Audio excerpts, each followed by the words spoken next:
शहर कायद से breaking news है। कराची में सिंध बिल्डिंग कंट्रोल अथॉरिटी ने नजराना लेकर गैर कानूनी तामीरात की इजाजत दे दी है।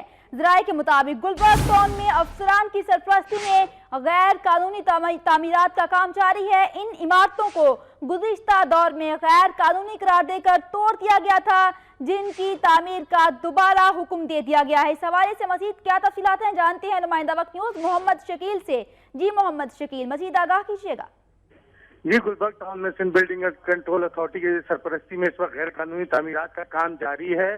गुलबर्ग टाउन में टाउन हाउसेज गैर कानूनी तौर पर तामीरात तामीर किए जा रहे हैं, जिसमें director Sindh building control authority Hamidullah की सरपरस्ती में इस वक्त गुलबर्ग टाउन में गैर कानूनी तामीरात का अमल जारी है। मुतअद्दिद शिकायत के बावजूद director, deputy director, assistant director और बिल्डिंग कंट्रोल जो इंस्पेक्टर हैं वो किसी किस्म का कोई एक्शन नहीं ले रहे हैं, जबकि गैर कानूनी तामीरात में director Hamidullah, deputy director Parvez Akhtar, assistant director Ahmad Jamal और बिल्डिंग इंस्पेक्टर काशिफ सोमरोज शामिल हैं।